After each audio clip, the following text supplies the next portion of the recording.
पश्चिम बंगाल और असम में आज दूसरे चरण के मतदान डाले जा रहे हैं। पश्चिम बंगाल में दूसरे चरण की 30 सीटों पर 19 महिलाओं सहित 171 उम्मीदवार चुनाव लड़ रहे हैं। वहीं असम में दूसरे चरण की 39 सीटों पर 26 महिलाओं सहित 345 उम्मीदवार चुनाव मैदान में हैं। बंगाल में जहां टीएमसी की सीधी लड़ाई भाजपा से है, तो असम में भाजपा को अपनी सरकार बचाए रखने की चुनौती है। सभी राजनीतिक दलों ने चुनाव प्रचार में अपनी पूरी ताकत झोंकी। गौरतलब है कि बंगाल के दूसरे चरण के चुनावों में सबकी नजर हाई प्रोफाइल सीट नंदीग्राम पर टिकी है, जहां मुख्यमंत्री ममता बनर्जी और उनके पूर्व सहयोगी एवं भाजपा प्रत्याशी शुभेंदु अधिकारी के खिलाफ मैदान में हैं। गौरतलब है कि निर्वाचन आयोग ने सभी 10,620 मतदान केंद्रों को संवेदनशील घोषित किया है और केंद्रीय बलों की करीब 651 कंपनियों को तैनात किया गया है। पश्चिम बंगाल में दूसरे चरण का मौका सबसे रोचक है। सत्तारूढ़ तृणमूल कांग्रेस और भाजपा सभी 20 सीटों पर चुनाव के मैदान में हैं। निर्वाचन आयोग ने नंदीग्राम विधानसभा क्षेत्र में धारा 144 के तहत निषेधाज्ञा लागू कर दी है। एक अधिकारी के अनुसार इसके अलावा ईसी ने एक हेलीकॉप्टर की मदद से इलाके में निगरानी भी शुरू की है।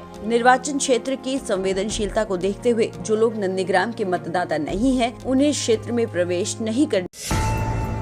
देश में आज से 45 साल से ज्यादा उम्र के लोगों को कोरोना वायरस का टीका लगना शुरू हो गया है। केंद्र सरकार ने सभी राज्य सरकारों से 45 साल की उम्र से ज्यादा के लोगों को 2 हफ्ते के अंदर टीकाकरण करने का निर्देश दिया है। आपको बता दें कि भारत में अब तक 6,51,17,896 लोगों को कोविड-19 की वैक्सीनेशन दी जा चुकी है। वहीं भारत में दूसरी तरफ कोरोना की दूसरी लहर कहर बरपा रही है। 172 दिन बाद पहली बार रिकॉर्ड 72,000 से ज्यादा नए कोरोना वायरस केस दर्ज किए गए हैं। लगातार 8वें दिन 50,000 से ज्यादा कोरोना वायरस के केस सामने आए हैं। आपको बता दें कि 5 दिसंबर के बाद पहली बार एक दिन में 450 से ज्यादा संक्रमितों की मौत हुई है। स्वास्थ्य मंत्रालय की ताज़ा रिपोर्ट के अनुसार बीते 24 घंटे में 72,330 नए कोरोना वायरस के केस आए और इस दौरान 459 लोगों की जान चली गयी। हालांकि 40,382 लोग इस दौरान ठीक होकर वापस भी गए। इससे पहले 10 अक्टूबर को 74,383 नए केस सामने आए थे। एक समय ऐसा था जब देश में कोरोना वायरस की संख्या घटने लगी थी।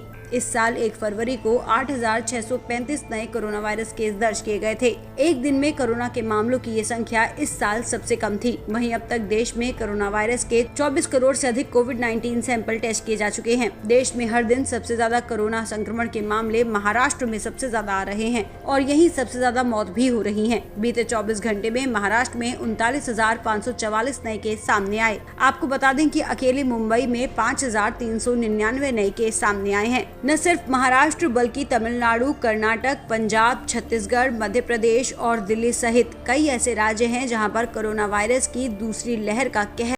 मुझे बताते हुए बहुत हर्ष हो रहा है कि भारतीय रेलवे ने अपने सभी रिकॉर्ड ध्वस्त करते हुए इस बार हाईएस्ट एवर लोडिंग प्राप्त की है।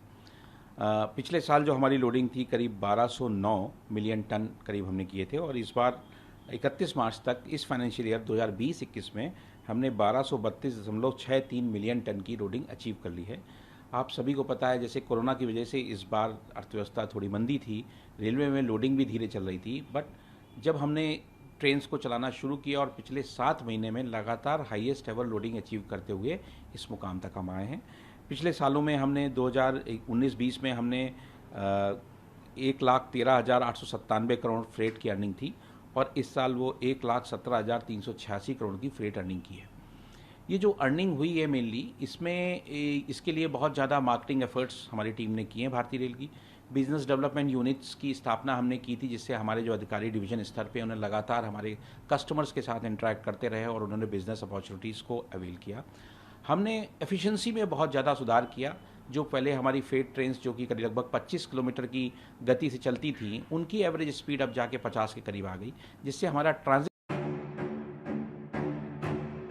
एक आदेश के जरिए भाजपा सरकार ने जनता की बचत पर मिलने वाली ब्याज दर को कम कर दिया। रात होते होते अचानक ख्याल आया, अरे अभी तो चुनाव चल रहे हैं, अभी तो पेट्रोल डीजल के दाम तक नहीं बढ़ा रहे। 17-18 पैसे की ऐतिहासिक कटौती की है, तो ये ब्याज दर में कटौती से तो जनता भड़क उठेगी, वोट नहीं देगी।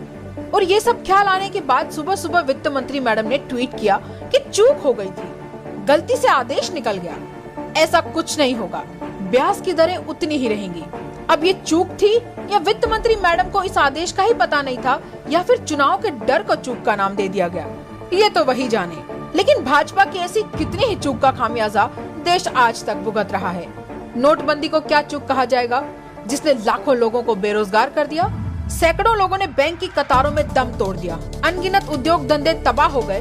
उस नोटबंदी को चूक कब मानेगी भाजपा सरकार? गब्बर सिंह टैक्स ने व्यापारियों का जीवन तबाह कर दिया, फैक्ट्रियों पर ताले लगवा दिए, करों का बोझ लाद दिया, मध्यम वर्ग की जेब पर डाका डाल दिया। अपनी उस नासमझी को चूक कब मानेगी भाजपा सरकार? बिना सोचे समझे और तैयारी के लगाए गए लॉकडाउन ने रातों रात लाखों करोड़ों लोगों को बेघर कर दिया, सड़कों पर भटकने के लिए मजबूर कर दिया, लोगों से नौकरी छीन ली, 2 वक्त की रोटी के लाले पड़ गए, हजारों जिंदगियां खत्म हो गई। अपनी इस ऐतिहासिक नासमझी को कब चूक मानेगी भाजपा सरकार?